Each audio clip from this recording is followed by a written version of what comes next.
Hi everyone. In this video, I'm gonna go over two examples that will lead us to exercise 15E. Okay, so if you're watching this, that means you have completed exercise 15B, and you are about to start exercise 15E. So let's get started. The first example is from the textbook. It is example 7 in the textbook.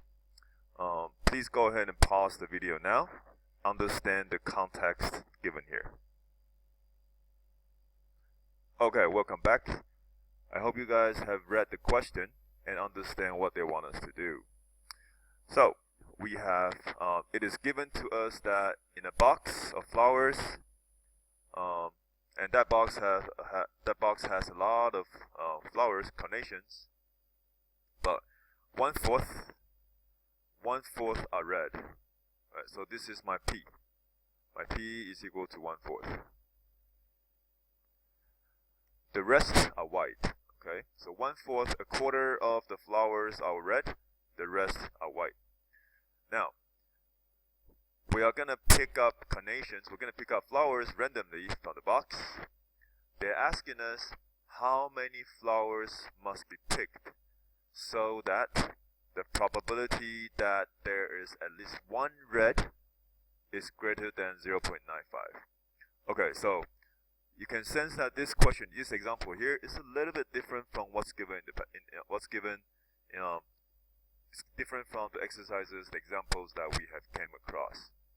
They did not tell us what's our sample, what's our n. We don't know what's the n. Hi.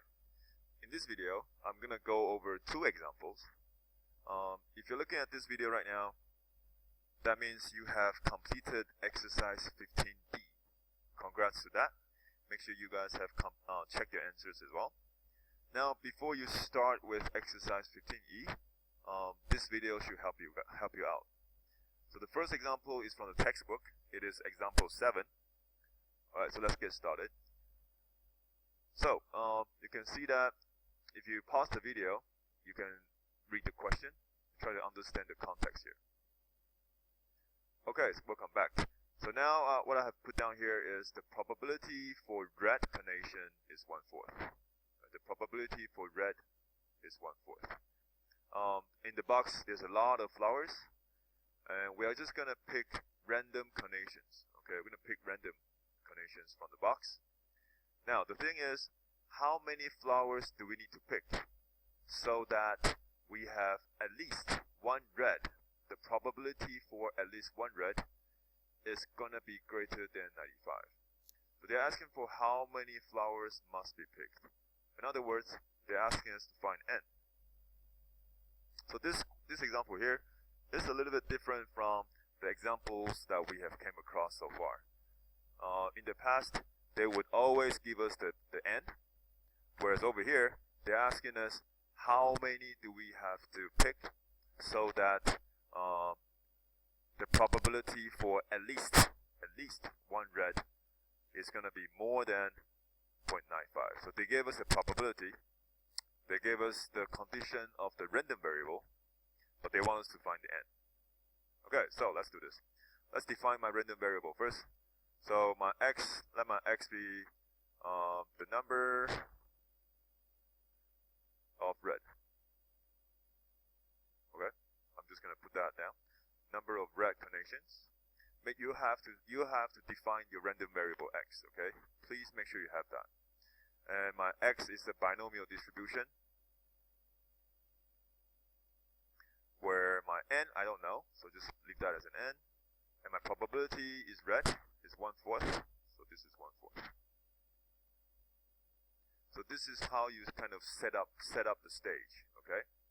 Now, they want us to find it's given that the probability that there is at least one red, so I can put that down as the probability where my number of red is at least 1.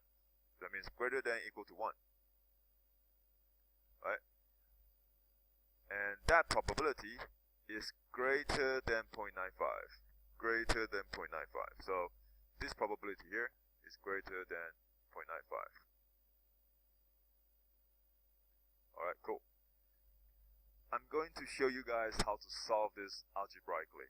Okay, so let's try that.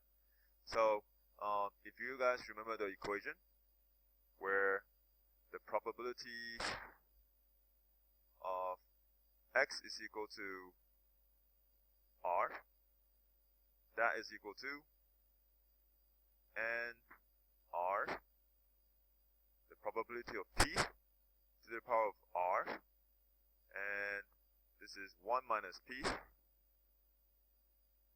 to the power of n minus r. So that's one of the formulas that we learned previously in the previous videos. Hope you guys still remember that. So we're going to use this and plug it in. Now the thing is, the probability for x is greater than or equal to 1. That is the same thing. So let's just focus on the left for now. That will be equal to 1 minus the probability of x equals to 0. Does that make sense? I hope you guys are comfortable with how I have manipulated this probability here. So 1 means everything. So this means everything starting from 1 and above, right? Another way of saying that is 1, which is everything, minus x equals the probability when x is equal to 0.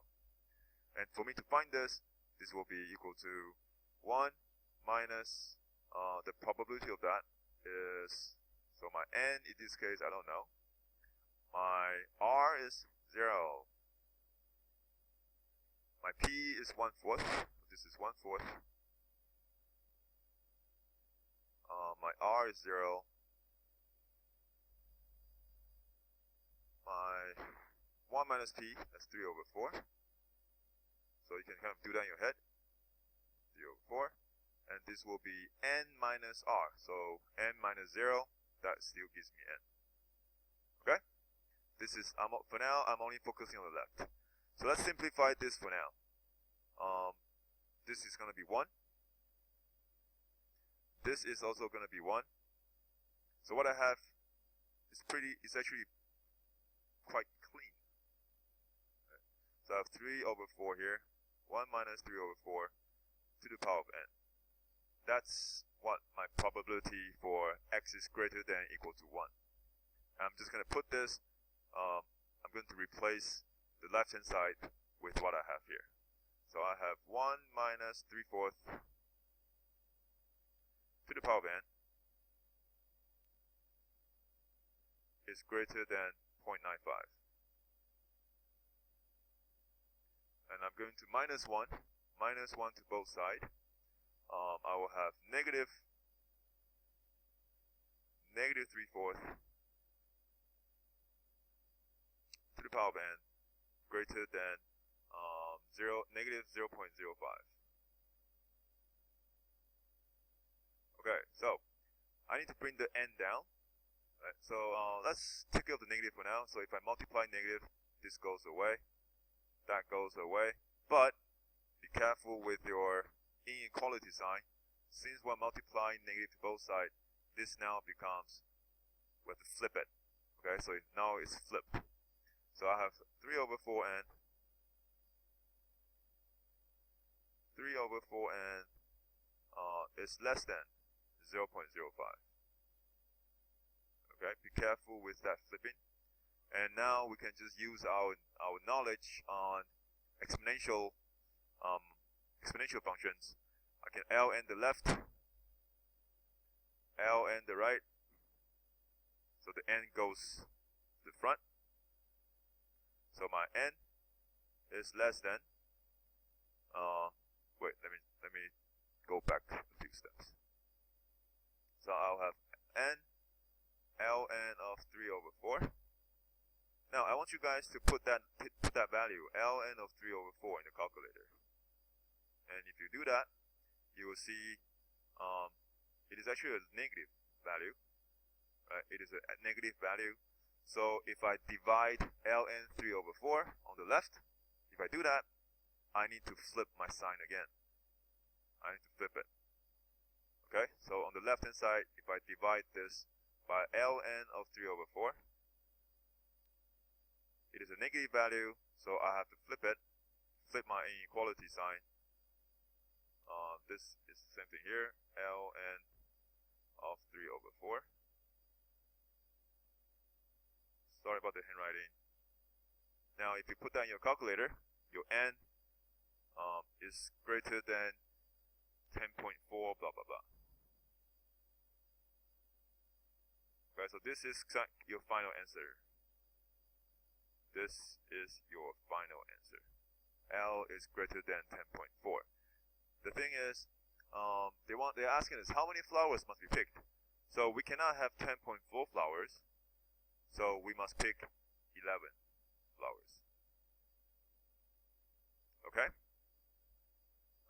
I hope you guys understand what's going on here. This question is a little bit different from the ones that we have solved earlier on, previously. So instead of giving us the n, they actually want us to solve it. So let's try to put this in context. What does this mean? This means I must, knowing that the probability for a red is 1/4. Alright, let's say today I know that the probability is 1/4. The probability for red is 1/4. I must pick 11 flowers in order for the probability to have at least one red carnation to be more than 0.95. If I picked 10 flowers, then the probability for at least one red carnation will be less than that. I hope you guys get that. Feel free to rewind this section of the video. Okay, this is a little bit complicated. Alright, hope you guys find this video helpful. There is another example, but I don't have time now. I will make another video for the next example. See you guys.